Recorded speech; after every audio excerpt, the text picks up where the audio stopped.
플러스 1번으로 하겠습니다. 먼저 박은정 의원님, 네, 질의해 주세요. 네, 시민보 기자에게 묻겠습니다. 서울중앙지검은 도이치모터스 주가 조작 사건에 대해서 김건희 여사에 대한 불기소 처분을 어제 했고요.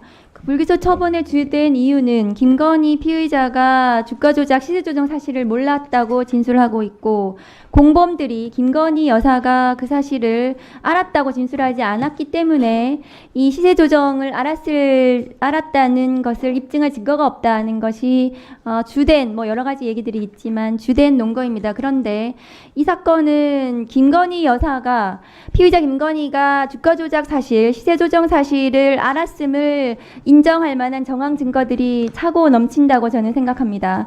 시민보 기자가 취재한 내용, 판단하신 수사 기록 이런 것들도 많이 보셨을 거고요. 재판 기록을. 그 중에서 김건희 피의자가 시세 조정을 알았음을 인정할 만한 정황 증거들, 직접 증거들에 대해서도 한번 좀 쭉 설명을 해주시죠.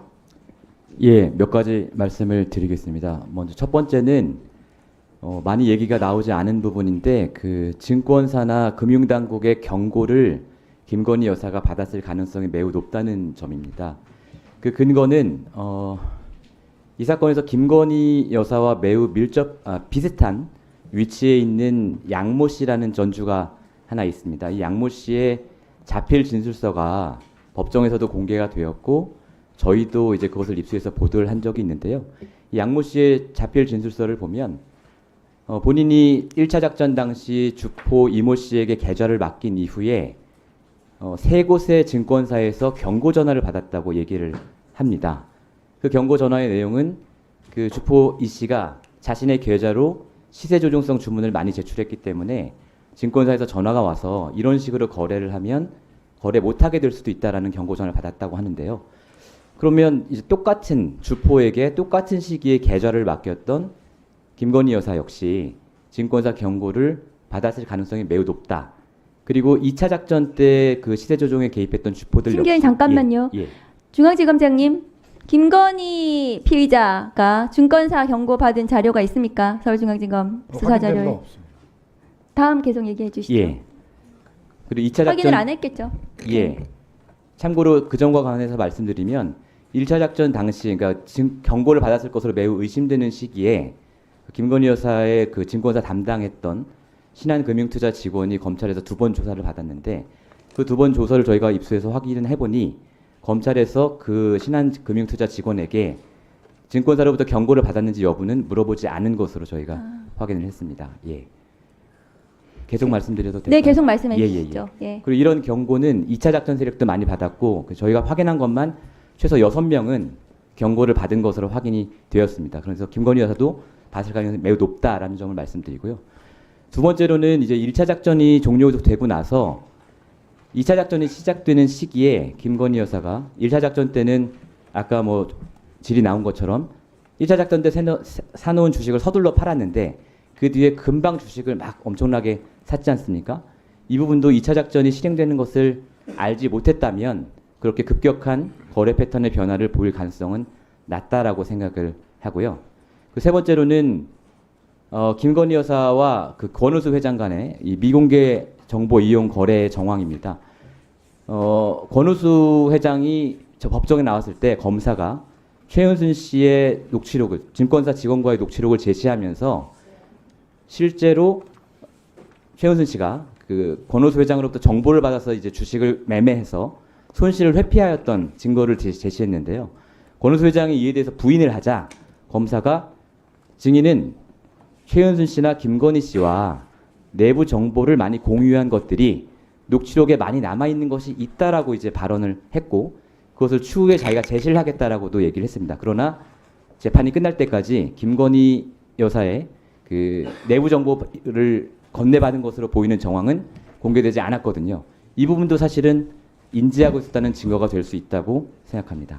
네, 저도 확인한 바에 의하면 권오수 회장이 그 김건희 여사의 어머니 최은순 씨에게 회사 사정을 자주 얘기해주고 그 사정들이 전화주문 녹취록에 많이 남아있는 게 있다라고 예. 공판검사가 공판장에서 진술하기도 했다는 것이 맞습니다. 확인이 되었습니다. 예, 예. 그리고 1분만 더 주십시오. 그리고 지금 1, 2차 주가 조작에 김건희 여사의 계좌가 모두 김건희 최은순 계좌가 모두 활용이 되었는데요. 예. 1차 주가 조작을 김건희 여사가 알았다면 2차 주가 조작도 당연히 연이어서 예. 거금을 들여가지고 갑자기 투자를 한 건데요. 1차 주가 조작 당시에 공범에게 김건희 여사가 시세 조정을 예.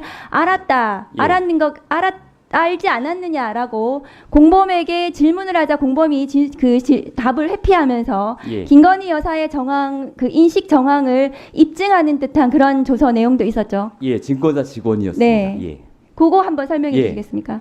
증권사 직원. 예. 그 김건희 여사의 거래를 담당했던 증권사 직원이 검찰 조사를 받을 때 두 사람 간에 김건희 여사와 증권사 직원 간의 대화 녹취록을 제시하면서 아까 어느 의원님께서 제시를 해주셨는데요. 가격이 지금 밀려 있어가지고 우리가 조금 사서 보태야겠다라는 말을 하고 김건희 여사가 거기에 대해 수락하는 발언을 한 부분을 검사가 제시를 하면서 이것은 시세 조종성 주문이 아니냐라고 추궁을 했을 때 그 증권사 직원이 뭐 웃기도 하고 한동안 말을 잇지도 못하고 하다가 인정하면서 다만 이것은 제가 한 것이 아니고 김건희가 시켜서 산 것 같다라고 얘기를 한 적이 있습니다. 네, 수고하셨습니다. 다음은 이건태 의원님 질의해 주세요. 예, 부천시 병 출신 이건태 의원입니다. 아까 존경하는 주진우 의원님께서 민주당에서 검찰총장과 중앙검사장을 탄핵을 추진하게 되면 그러면 민생사건의 컨트롤 타워가 없어지게 되는데 이거 어떻게 할 거냐 그런 취지의 얘기를 하셨습니다. 근데 저는 견해를 달리합니다. 윤석열 검찰총장 때 윤석열 검찰총장은 무슨 일을 했습니까? 오로지 조국 전 장관 수사만 했습니다. 저는 그때 민생사건 수사에 매진한 기억이 전혀 없습니다.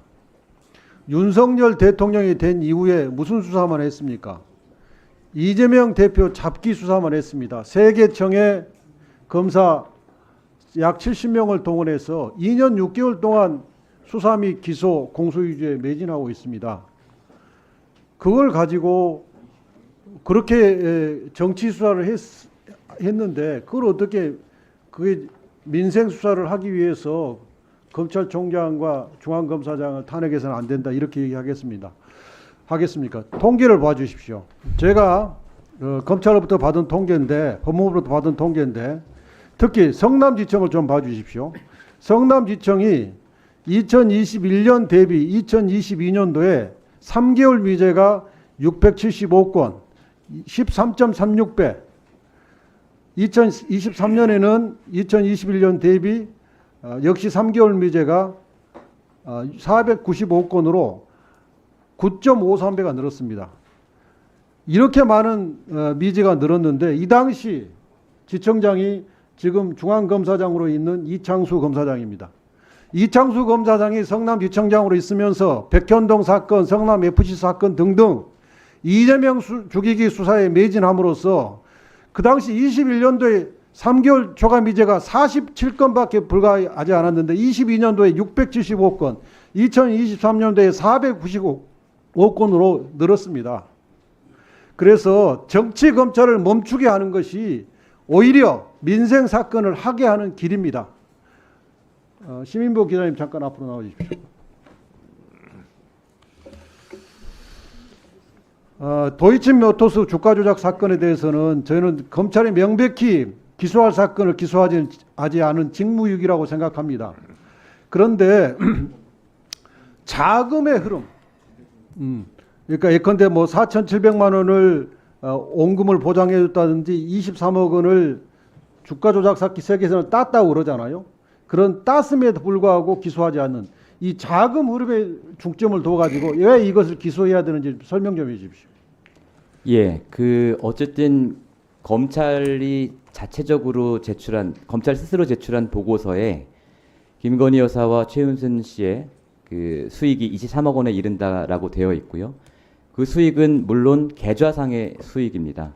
계좌상의 수익이기 때문에 만약에 정말로 어제 검찰이 발표한 것처럼 활용당한 것이라면 그 수익은 그 계좌에서 나와서 주가 조작 세력에 분배가 되었어야 저는 그게 이치에 맞다고 생각하는데요. 그런 부분이 검찰의 수사가 되었는지는 모르겠지만 지금까지 보이는 바로는 김건희 여사와 최은순 씨가 그 수익을 모두 독점한 것으로 보이거든요. 그렇기 때문에 이것은 활용당했다라는 것은 맞지 않는 표현이라고 생각합니다. 그 원금을 보장해주기 위해서 1차 주포 이정필 씨가 4,700을 줬다는 부분은 어떻게 설명하십니까? 그 부분도 이제 그 이정필 씨의 그 지인으로부터 김건희 여사에게 4,700만 원이 넘어갔고 그 4,700만 원이 손실 보전금이 아니냐라고 검찰도 의심해서 추궁한 것이 JTBC에서 의해 보도가 되었는데요. 검찰은 숫자가 맞지 않는다. 김건희 여사의 손실 보전금과 4,700만 원이 맞지 않는다라고 이제 설명을 했습니다. 그런데 어제 JTBC에서 보도가 나오기를 2천만 원 받을 게 더 있었다라고 하거든요. 근데 저희가 계산을 해보니까 그 당시까지의 김건희 여사의 그 손실 금액은 6천만 원이 좀 넘습니다. 그렇기 때문에 만약에 4,700만 원에다가 2천만 원을 더하면 김건희 여사가 손실을 본 금액과 일치하게 됩니다. 그렇기 때문에 검찰이 처음에 의심했던 대로 이것이 손실 보전금을 손실난 금액을 돌려주는 보전금이 아니었을까라고 충분히 의심 가능하다고 보입니다. 예. 저는 김건희 여사의 범위를 인정할 수 있는 굉장히 중요한 증거로 2021년 9월 23일자 이정필의 피의자 신분 조서 내용이라고 보거든요. 예. 이 조서 내용은 이정필이 권오수가 김건희 여사를 소개해주는 장면을 설명하고 있습니다. 예. 그래서 그때 이제 이정필이 보는 앞에서 권오수가 지금 도이치모터스 시총이 200억 정도 되는데 적어도 500억 원은 가야 하지 않느냐. 200억 시청이 500억 가려면 주가 조작밖에 없거든요.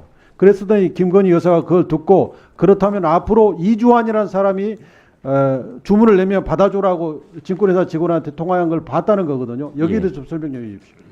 예, 이 부분에 대해서 사실 그 내용이 좀 더 있는데요. 그 김건희 여사가 있는 자리에서 30에서 40%의 그 수익 분배를 해주겠다라고 얘기를 하고 이정필 씨가 검찰 조사에서 그렇게 얘기를 했습니다. 그런데 어제 검찰은 뭐라고 설명을 했냐면 이 사람이 처음에 검찰에서는 그렇게 얘기했지만 법정에서는 말을 바꿨다. 그 자리에 김건희가 없었다라고 말을 바꿨다라고 했는데 사실은 그렇지 않고요. 실제로 법정 조서를 보면 이 사람이 기억이 나지 않는다고 했습니다. 처음에는 내가 김건희가 있었다고 진술했지만 법정에서는 그때 김건희가 있었는지 없었는지 들었는지 안 들었는지 기억이 나지 않는다라고 했는데 어제 검찰은 그 사람이 없었다라고 설명을 하더라고요. 그 부분도 사실 굉장히 중요한 부분인 것 같습니다.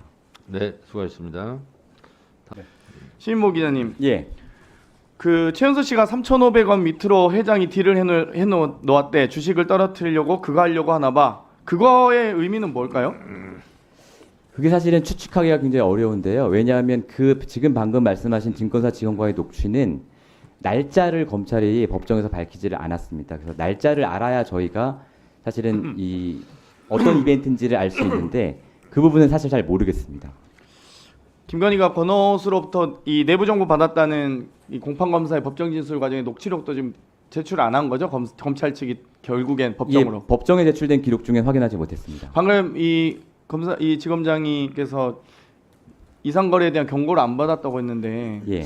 그러면은 양모 씨나 이 주가 조작에 관여한 인물들 6명 최소 6명은 다 경고를 받았단 말이에요. 그리고 예. 2심 판결문에서 명확하게 지속적으로 이종호가 경고를 받았다고 판시하고 있습니다. 그런데 왜 유독 금융당국이나 증권사로부터 김건희 여사는 경고를 안 받았을까요? 혹시 모르겠습니다. 왜 근데 이런 부분이 있습니다. 그 어떤 경우에 경고를 해야 하느냐를 금융투자협회가 인터넷 홈페이지에 게시하고 있는데요.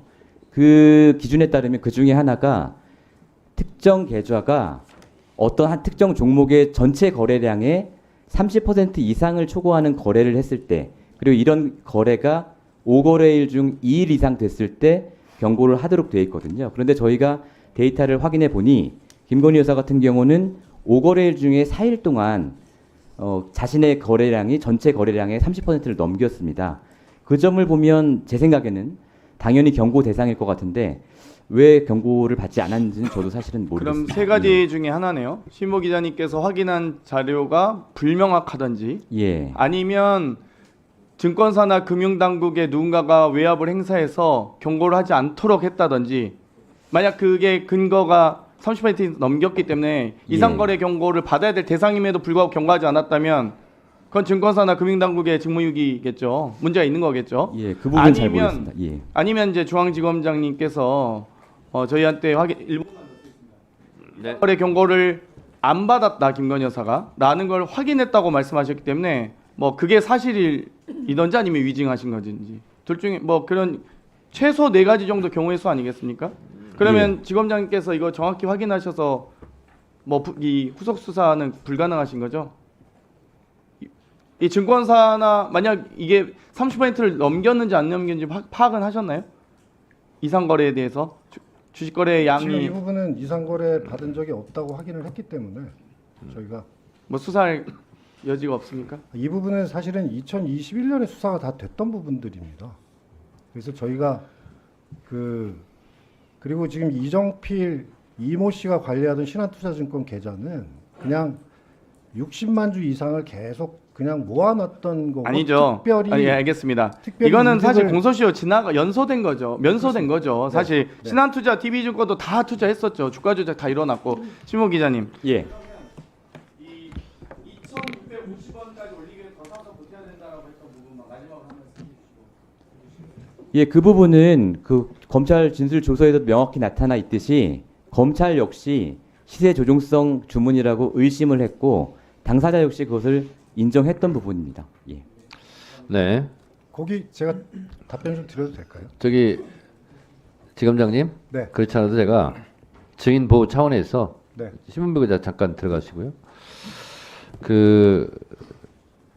아까 오전에 말씀하셨다시피 이창수 중앙지검장은 부임에 오기 전에 수사를 한 것이고 불기소 결정을 중앙지검장이 한 거 아닙니까? 그렇습니다. 그렇기 때문에 수사는 직접 안 했잖아요. 그래서 당연히 이상거래 경고를 받은 적이 있냐라고 물으면 수사를 하지 않았기 때문에 자세히 모를 수 있거든요. 그런데 아까 쪽지를 전에 받고 이상거래 없었다.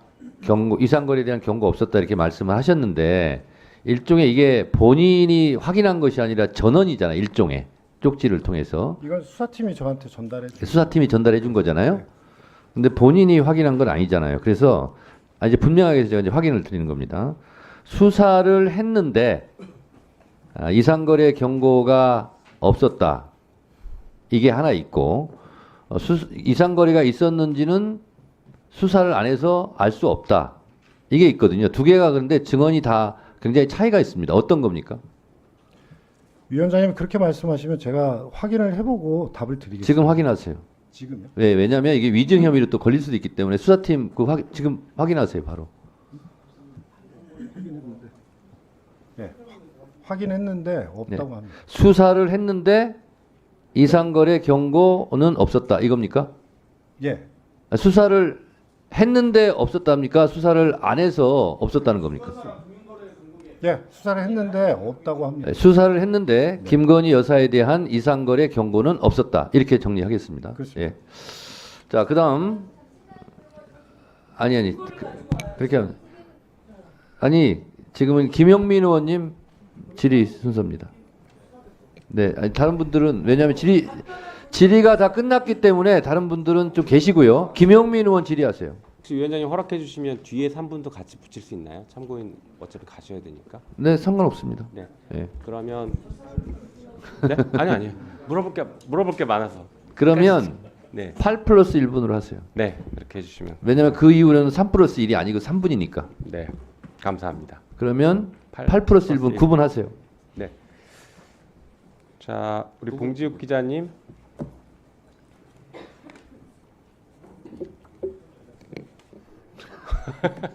시작도 안 했는데. 네, 또 바쁘신데 나와주셔서 감사드리고요. 자, 한번 화면 보시죠. 다음 페이지, 네. 아니요, 첫 페이지를 주셔야죠. 네. 자, 서울의 소리와 김대남 전 행정관 지금 녹취 등이 폭로가 돼서 굉장히 시끄럽습니다. 잘 알고 계시죠? 네, 저희가 보도했습니다. 네, 그렇죠. 여기 보면 서울의 소리를 고발했다. 시민단체 세민연이라는 데서 몇 개 고발했다. 이렇게 얘기를 하고 있습니다. 네. 예, 다 알고 있다 그랬더니 그거 다 내가 한 거야. 자기가 고발을 세민연을 시켜서 했다. 네. 지금 이렇게 얘기하고 있습니다. 일종의 고발 사주죠. 마치 시민단체가 별도로 고발한 것처럼 시민단체가 알아서 고발한 것처럼 했는데 그게 아니라 대통령실 행정관이 시켰다는 거예요. 시민단체를. 여기까지는 우리가 많이 알고 있는데 네. 이 시민단체가 매우 수상합니다. 네. 다음 페이지 보여주시죠. 실제로 이 시민단체가 이렇게 MBC 앞에 가서 집회도 열고 뭐 굉장히 활발한 활동을 했나 봐요. 네, 그런데 다음 보여주실까요? 이 시민단체가 생긴 지 2년도 안 됐는데 굉장히 막강한 힘을 갖는 것 같습니다. 일단 창단식인데요. 창단식에 이 김대남 행정관도 직접 갔고 윤석열 대통령 화환까지 있습니다. 굉장히 이례적이죠. 네, 맞습니다. 네, 다음 보여주실까요? 네, 또 세민연이 전국 대회를 하는데 대통령실 관계자들이랑 여당 인사들이 이렇게 많이 가셨어요. 갔다 온 분이 또 우리 법사위도 계신 것 같은데 정말 엄청나게 힘이 센 그런 시민 단체인 것 같습니다. 맨 오른쪽에 한번 보시면 익숙한 얼굴이 있으실 겁니다. 네, 일단 좀 한 말씀 해주시면 좋을 것 같습니다. 네, 다음 넘겨주세요. 이 김대남은 그래서 이제 용인에 출마를 했었죠. 넘겨주세요, 그냥 이 부분은. 네, 용인에 출마하면서 뭐 여사한테 이원모가 이제 저기 출마하게 되고 자신이 이제 공천을 못 받게 되니까 이원모에 대해서 막 문제 제기를 하면서 뭐 폭로를 하겠다 막 화를 많이 냈습니다. 알고 계시죠? 네. 네, 그러다가 그 루트가 이철규야 이렇게까지 얘기하고 그다음 보여주시죠. 그런데 결국에는 내가 뭐 여사 쪽에다가 보험 들어서 하나 받아야지 이렇게 하고서 실제 서울보증보험에 감사로 갑니다. 네. 네, 결국에는 여기도 이제 김건희 여사가 또 등장해요. 이렇게 연결되는 일들이 계속 있습니다. 다음 보여주시죠. 다음 넘겨주세요. 자, 이 세민연으로 다시 돌아갈게요. 여기 수상합니다. 세민연이 남아물산이라는 곳과 거래를 하는데요. 2023년 3월에. 그런데 2023년 남아물산과 거래했을 그 당시에는 남아물산은 이미 청산이 돼서 없는 회사입니다. 맞습니다. 그런데 이 청산된 회사에 이사랑 청산인이 김대남 씨예요.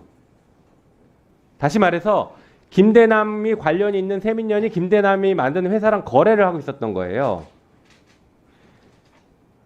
자, 이렇게 뭐 진행이 됐고 또 어제 뉴스타파 보도에서는 세민연의 그 김욱기 회장이 남아물산 모른다 이렇게까지 얘기를 했습니다. 네. 자, 이렇게 상황이 모아지다 보니까 이 세민연이라는 곳은 결국에 김대남이 실질적인 회장 아니냐라는 의혹이 제기가 되고 있고 네. 결국에 김대남이 실질적인 회장이면 대통령실이 직접 김대남을 통해서 만든 것 아니냐. 다시 말해 대통령실이 시민단체를 유령 시민단체를 만들어서 고발 사주하고 그 다음에 가서 시위하게 만들고 거래도 시키고 이렇게 한 것 아니냐라는 의혹이 지금 크게 제기가 되고 있습니다. 네. 예, 여기에 대해서 또 취재하셨으니까 실제 상황이 어떤지 어디까지 알고 계신지를 좀 말씀 좀 해주십시오. 네, 저희 뉴스타파가 최초에 보도할 때는 그 처음에 녹취록에 나오듯이 그 서울의 소리 대표를 고발한 것은 내가 한 거야라고 얘기했거든요. 저는 사실 그 최초에 보도할 때는 그걸 몰랐어요. 내가 한 거야? 대통령실 직원이? 이렇게 생각했는데 저희가 이제 좀 더 취재를 하다 보니까 새로운 민심 세민연이란 이 단체는 저희가 한 말이 아니고 뭐 당시 권성동 의원이랄지 그 창립 대회에 가신 그 실세들 정권 실세들 의원들이 가서 대선 조직을 시민단체화했다고 본인들이 말을 하고 있었어요. 그래서 저희가 좀 더 취재를 해봤더니 말씀하셨듯이 남아물산이라는 회사는 김대남 씨가 소유한 회사입니다. 근데 그 회사로 그 세민연에 받았던 기부금 일부가 돈이 넘어가 있었고 그래서 이제 세민연이라는 곳의 사무실은 그럼 누가 얻었을까라고 해서 저희가 전방위로 취재를 해봤더니 세민연의 사무실을 임대차 계약한 사람도 김대남이었습니다. 그러니까 세민연이란 단체는 만들기 전부터 만들어지고 나서부터까지 김대남이란 대통령실 직원이 관여했고요. 그래서 여러 가지로 봤을 때 저희가 봤을 때는 처음에는 이걸 언론 고발 사주라고 저희가 제목을 붙였는데 지금은 제가 드는 생각은 대통령실이 직접 위장으로 시민단체를 만들고 사실상 직접 언론인들, 언론사를 고발한 것이다. 예, 이렇게 의심하고 있습니다. 그렇죠. 결국에는 대통령실이 직접 언론을 탄압하고 있는 것, 네. 그것 아니냐라는 겁니다. 예전에 박근혜 대통령도 탄핵당했을 때 언론 탄압이 중요한 탄핵 사유로 신청이 됐던 게 뭐 알고 계실 겁니다. 그런데 지금은 더 교묘해졌어요. 방법을 더 교묘하게 해서 위장 시민단체, 유령 시민단체를 만들고 그 시민단체가 고발하고 가서 시위하게 만들고 알고 보니 그게 대통령실이 다 관여돼 있고 대통령실 혹시 뒷돈까지 대준 건 아닌가, 이런 아주 강력한 의심이 듭니다.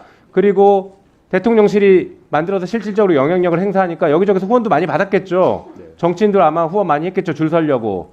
그랬던 단체가 아닐까요? 의심됩니다. 일단은 좀 희한한 것은 2022년 11월 22일에 창립한 단체가 다음해 한 5개월 정도 지나서 공익법인으로 지정이 됩니다. 그래서 지금 보시는 저 문건은 기부금 단체가 됐기 때문에 밖에 홈페이지에 올려야 되는 의무가 있는가 봐요. 그래서 자기들이 올려놓은 곳인데 저희가 또 알아보니까 5개월 만에 공익법인 이렇게 기부금 단체가 되기는 쉽지 않습니다. 여러 가지 특혜가 있었고 무엇보다 세민연이라는 곳의 사무총장 김웅수 씨는 KBS 출신으로 유일인 방심위원장과 KBS 동기고 이 김웅수 사무총장은 세민연의 사무총장이기도 하지만 유일인 그 방심위원장의 청부민원 그 리스트에서 가장 또 1번에 등장합니다. 그래서 저희가 네. 의심하는 것은 단순히 대통령실이 언론사 고발만 한 게 아니고 결국에는 유일인 방심위원장이 가족과 지인을 동원한 그 청부민원 사건에도 연결돼 있다. 네. 그렇게 의심하고 있습니다. 그러니까 전방위적으로 언론을 탄압하고 장악하려고 하는 수단으로 활용했던 거네요. 네. 근데 대통령실이 직접 개입했다는 게 상당히, 그런 의혹이 제기되는 게 상당히 의미 있고 또 한편으로는 매우 심각한 일이라고 봅니다. 그 자금에 대해서도 그런데 그 안에 있던 관계자들 일부가 국회에도 들어와 있는 것을 저희가 오늘 확인했습니다. 네, 전방위적으로 지금 활동하고 있군요. 네, 들어가시고 그 시민보 기자님 잠깐 나와주시고 그 사이에 서울중앙지검장님, 지금 제기된 이런 문제들이 매우 심각해 보이는데 수사할 계획이 있으십니까 혹시? 아직 고발은 안 됐을 거예요. 이제 고발되고 사건의 단서들이 생기면, 수사의 단서가 생기면 수사를 철저하게 하실 생각이 있습니까? 수사는 어떤 사건이든지 원칙대로 해야 된다고 생각합니다. 철저하게, 원칙대로만 말고 철저하게 양심을 걸고 하실 생각 있으십니까? 네. 답변 잘 하셨으니까 그럴 기대하겠습니다. 자, 우리 시민보 기자님. 네. 네. 아까 어제자 불기소 김건희 여사의 주가 조작 불기소 사건과 관련해서 오늘 이 자리를 보면 잘 아시는 것처럼 이제 원래 여당 의원님들이 김건희 여사 불기소에 대해서 열심히 항변을 해야 되는데 그 역할을, 변호인 역할을 우리 서울중앙지검장이 정말 열심히 하고 있는 것 같습니다. 보셨는지 모르겠지만. 예. 네. 그리고 뭐 정무적 판단 얘기도 계속 나왔었는데 불기소한 시점이 보궐선거 다음 날이고 우리 오늘 국감오기 바로 전날이라 매우 정치적인 결정을 했다라고 보고 있는데 마침 또 우리 서울중앙지검장이 아까 질의에서 이런 얘기를 합니다. 저를 아끼는 검사들이 혹은 전직 검사도 있는데 기소하라라고 조언을 하는 분들도 있었다라고 하면서 의미심장한 얘기를 합니다. 정무적 판단을 얘기하는 것이었다. 1분만 더 주시면 마무리하겠습니다. 이렇게 얘기하고 있습니다. 이거야말로 진짜 정치적인 판단. 다 끝났어. 아쉽습니다. 네, 네, 네.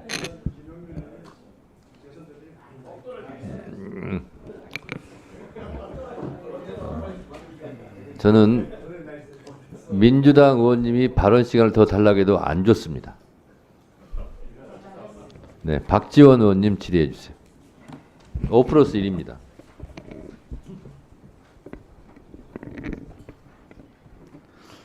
우리 검찰 간부분, 저는요 김대중 정부를 창업했고 성공했고 5년간 지켰습니다.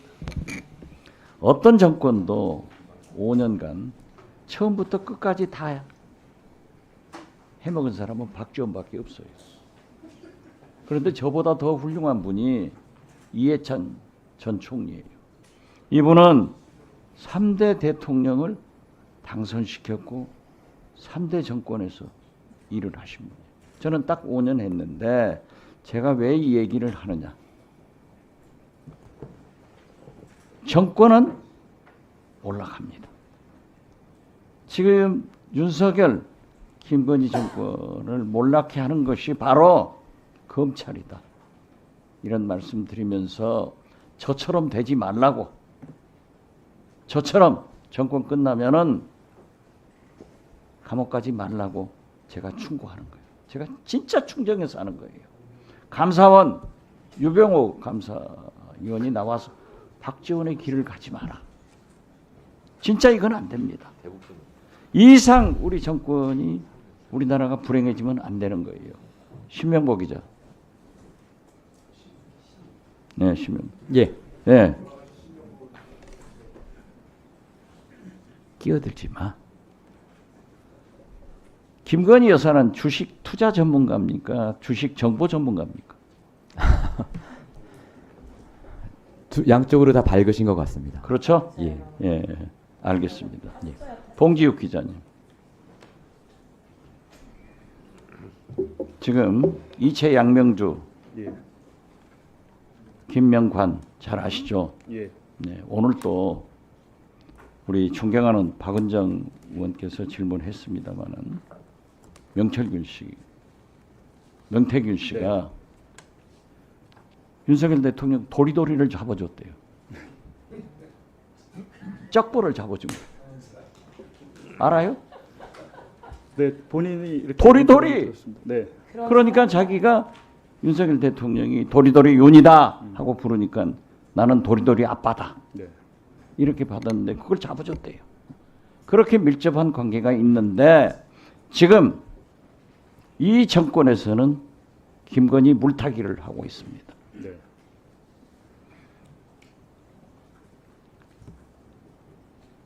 외교를 잘못해가지고 결국 북한 군이 10월 8일부터 13일 사이에 천진 이러면 안 되는데 함흥항을 통해서 3,000명이 우라지보스톡 해군 기지로 나가서 무기 안 가지고 일반 복장으로 나간 거예요. 네. 그래가지고 지금 몽골 극동 지역에서 훈련을 받고 우크라이나로 파병을 합니다. 북한의 전체 파병 액수는 1,900명이라고 합니다. 이것을 왜 하필 오늘 터뜨릴까요? 저는 김건희 물타기다 이렇게 생각하는데 취재를 해본 봉지욱 기자의 감각은 어떠세요? 일단은 뭐 보궐선거 다음 날 도이치모터스 수사 결과가 불기소로 발표된 것 자체가 저희는 좀 저희뿐만 아니라 일반 국민들도 다 알고 계시죠, 느끼고 계시죠. 네. 지금 윤석열 대통령과 한동훈 대표의 독대는 10월 21일 내일 모레 월요일 날 한다는 거예요. 네. 이 자리에서 안보 상황이 이렇고 북한이 이러고 이렇게 이러면 안 되잖아요. 정치적으로 이렇게 활용당하는 김건희 문제가 그런다고 없어질 것 같아요?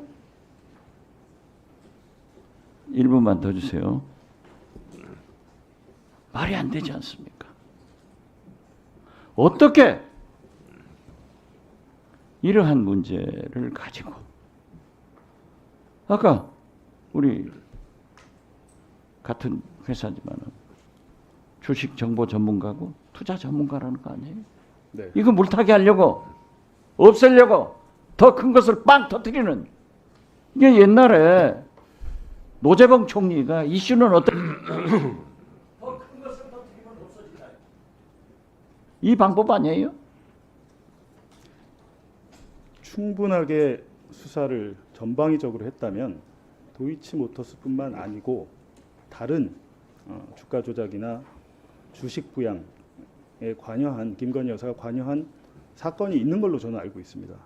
2013년 청와대 민정수석실이 그것에 관해서 조사를 했었고 그 관련 사건이 경찰에서 수사를 했고 기소를 했습니다. 근데 그 당시에도 그 사건의 그 일종의 그 주식 그것도 주가 조작이었는데요. 그때 당시 김건희 여사가 그리고 최은순 어머니 최은순 씨도 관여를 했던 걸로 알고 있는데 수사를 받지 않았더라고요. 그때도. 그러니까 사실은 우리가 모르는 일들이 많이 있을 것이다. 그래서 만약에 저는 특검이 된다면 전방위적으로 조사를 한다면 여러 가지 김건희 여사가 연루된 사건들이 줄줄이 나올 것이다. 그렇게 저는 예측을 하고 있습니다. 말씀드렸듯이 2013년 청와대 민정수석실이 관련한 사건을 조사한 사실이 있습니다. 네, 수고하셨습니다. 다음은 김승원 변호사님은 8+1분입니다. 아까 3분 아껴가지고. 저기 시민보 기자님 발언대로 잠깐. 제가 좀 그 취재한 것을 좀 말씀을 먼저 드리겠습니다. 그 권오수 도이치모터스 회장이 이제 상장시키고 난 다음에 주가가 자꾸 빠지니까 본인이 소개해서 거기에 투자했던 사람들한테 압박을 받게 되고, 그래서 이제 여의도 증권가를 돌면서 우리 그 도이치모터스 주가 물량 좀 때려달라, 소진해달라 이런 부탁하면서 뭐 수익이 나면 30-40% 주겠다 뭐 이런 얘기도 했다는 겁니다. 그러면서 여의도 다니면서 술 먹었을 거 아닙니까, 증권맨들이랑. 그래서 그 소문이 퍼져서 당시에 도이치모터스 이거 주가 조작 들어간다, 또 하고 있다 이런 소문이 많이 퍼졌다는 거예요. 그래서 그 소식을 듣고 사실 거기에 들어간 일반 그 개미 주주들도 있고, 뭐 대략 맞습니까? 어떻습니까? 예, 뭐 그 초기 투자자들의 엑시트 문제 관련해서는 검찰이 공소장에 그렇게 써놓은 것으로는 알고 있습니다. 네, 네. 그래서 이정필이 이제 1차 주포 아닙니까? 이정필이 권오수 도이치모터스 회장이랑 김건희 여사 있는 자리에서 내가 할 테니까 수익 나면 30-40%를 달라라고 했고, 권오수 회장이 오케이 했다는 거죠. 예. 김건희 여사 있는 자리에서. 예, 그래서 이정필은 김건희 여사 그때 신한은행, 신한증권 예, 계좌에서 신한금융 10억을 예. 받아서 예, 도이치모터스 주식을 샀다는 거 아닙니까? 예. 예. 그럼 김건희 여사도 이게 주가 조작이 시작되는구나 알았다고 봄이 상당하지 않나요? 어떻습니까? 예, 지금 문제가 되는 것들 중에 말씀하신 그 수익 배분 부분, 예. 이런 부분은 사실은 일반적인 1인 매매라고 보기에는 너무 수수료율이 높고, 그렇기 때문에 정말로 30-40%의 수익 배분을 김건희 여사가 있는 자리에서 약속을 했다면 알았다고 볼 그러네요. 배분율도 있는 1인 것 매매는 같습니다. 제가 알기로 9%나 10%? 예, 그 정도로 알고 있는데 예. 여기는 30% 40%를 주기로 했다고 이정필이가 진술서에 썼고, 예, 그다음에 여기 1차 수사팀이라고 해야 되나요? 그 이정필 진술서가 사실에 다 맞더라. 그렇게 여기 그 수사보고에 나와 있더라고요. 예, 그다음에 자료화면 한번 보여주시겠습니까? 김건희 여사와 권오수 도이치모터스 회장이 그냥 누구 통해서 아는 사이가 아니라, 자료화면 보시면 이게 서울대 인문학과정 원우수첩인데요. 어디 갔어?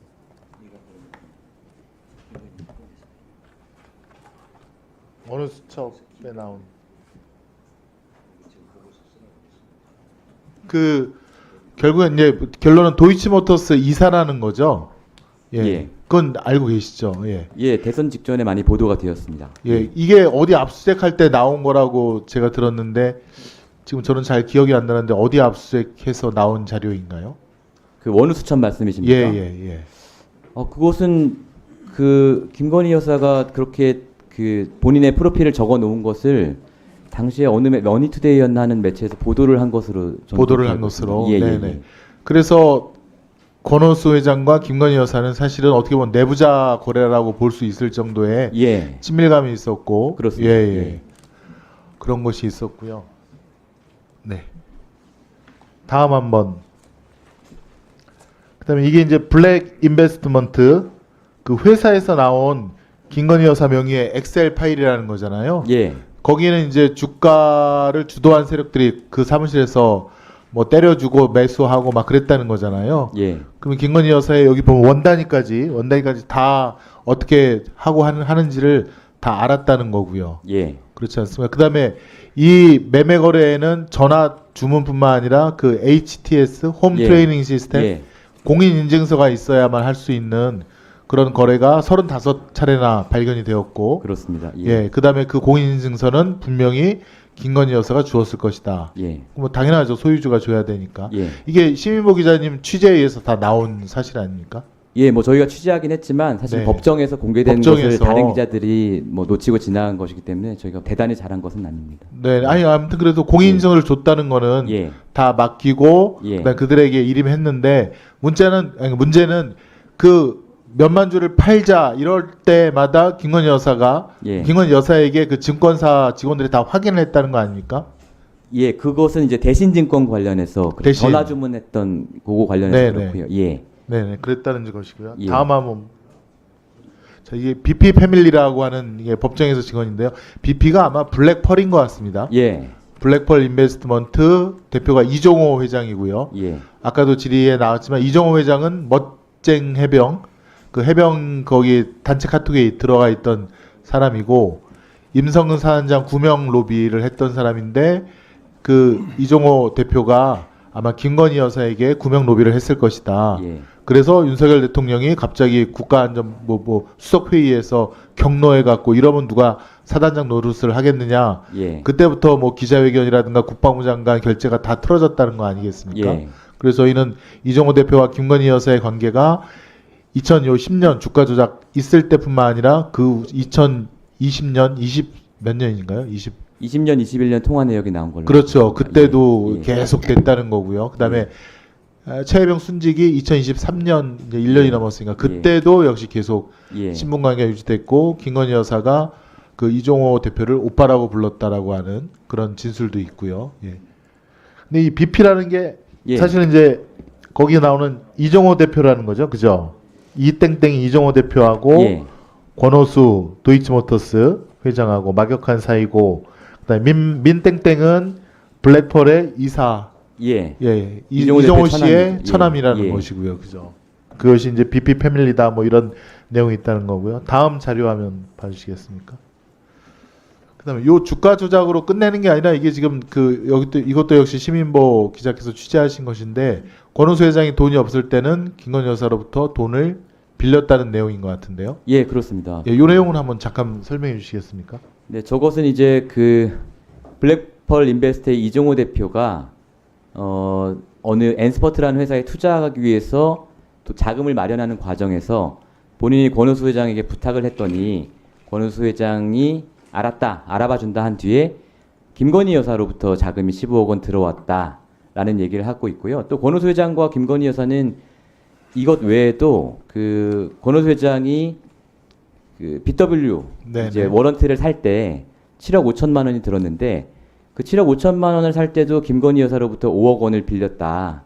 그러면서 이제 금감원 조사에서 그 권오수 회장이 뭐 전화 한 통이면 그 정도는 빌릴 수 있는 사이다라고 진술한 적이 있습니다. 예. 권오수 회장과 김건희 여사 사이가 예, 그렇습니다. 그 정도로 친밀하고 어떻게 예. 보면 경제적으로는 함께 움직이는 예, 그 정도로 친했던 것 같습니다. 친했던 것으로 같고요. 예. 예. 다음 자료 화면 보여주실까요? 이게 지금 그 블록딜 관련된 내용인 것 같은데요. 예. 예. 김건희 여사가 이제 주가 초보자다라는 거에 대해서 저희 쪽은 블록딜도 하는 전문가다라고 하는 건데 요 내용은 좀 설명해 주시겠습니까? 예, 저것은 이제 그 2차 작전 때 김건희 여사가 주식을 초기에 엄청나게 매입을 하고 16억 원치 매입을 하고 실제로 주가가 한 3,000원대였던 게 6, 7,000원을 올랐습니다. 이듬해 1월에. 그러니까 한 3개월 정도 만에 한 40% 수익을 보게 되었는데요. 그때 이제 김건희 여사의 그 주식은 원래 미래에셋 계좌에 있다가 주가 조작 세력이 관리하는 토로스증권으로 넘어간 상태였습니다. 근데 이제 토로스증권에서 이 주식을 블록딜 장외 대량 매매를 해서 팔았는데 그 가격이 당시의 시가보다 낮았습니다. 그런데 김건희 여사가 뒤늦게 이 사실을 알고 이제 굉장히 화를 냈다라는 내용이고요. 네. 그러면서 손해 이제- 보전도 좀 받았나요? 예? 손해 본 거에 대한 보상도 받았나요? 아니, 저 때는 손해 본 게 아니라 기본적으로 큰 이득을 받기 때문에요. 대략 제가 계산해 보니까 6억 9천만 원 정도 이득을 받기 때문에 네, 저때 손해 알겠습니다. 보상은 안 받았습니다. 그다음에 시민보 기자 취재에 의하면 예. 또 김건희 여사가 주가 조작을 알할 수 있는 근거로 원래 1차 그 1차 조작 끝나고 예. 김건희 여사가 물량을 팔라 그랬다가 예. 2차 조작 시작되기 전에 갑자기 또 얼마를 샀죠? 16원. 예. 3주 동안 16억이고 그 뒤에 한 1, 2억 더 해가지고 17억, 18억 될 겁니다. 예.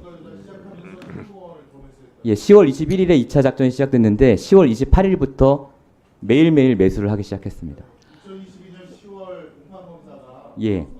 이리 빼고 저리 빼고 하니까 변호사한테 당신이 김건희 여사와 최은순 씨에게 이 회사 사정들을 일일이 다 알려주고 손해를 피할 수 있는 방법을 알려줬다. 예. 이런 녹취록이 있다라고. 그렇습니다. 예. 하지만 제시는 되지 않았습니다. 네. 지금까지 녹취록이 있습니까? 그 녹취록이라는 게 아까 제 기억으로는 위원장님 말씀처럼 예전 수사팀이 수사한 건데 그 뭐 3,500원 밑으로 딜을 해놨다더라 그런 부분들을 지칭하는 걸로 저희가 판단하고 있습니다. 녹취록이 있다는 거죠. 그렇습니다. 그거는 뭐 법정에도 제출된 기록. 말씀하신 거는 저 최은순 씨와 네네. 관련된 녹취록. 네, 예, 예, 네, 예. 그렇습니다. 예, 예, 예. 그렇습니다. 예.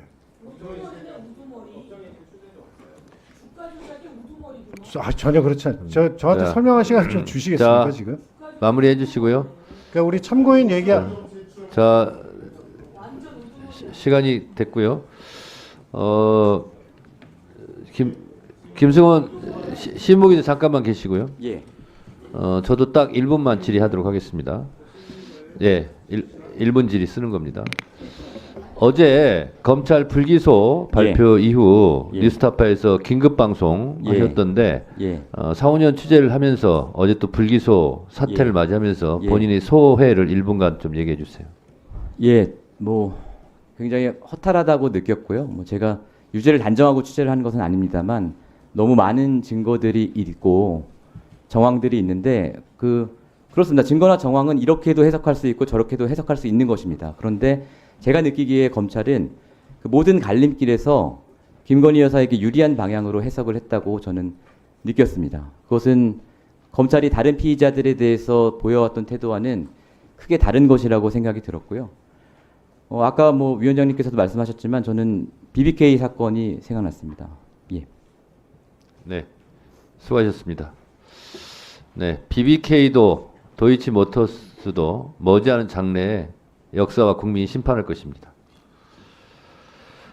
참고인에 대하여 추가로 신문하실 의원님 계십니까? 자신 있습니다. 없습니까? 더 이상 신문할 위원님이 안 계시면 신문을 마치겠습니다. 바쁘신 와중에도 국정감사에 참석해 주신 시민보 봉지욱 우리 참고인 분들께 감사의 말씀을 드립니다. 이석하셔도 되겠습니다. 그러면 계속해서 보충 질의를 하겠습니다.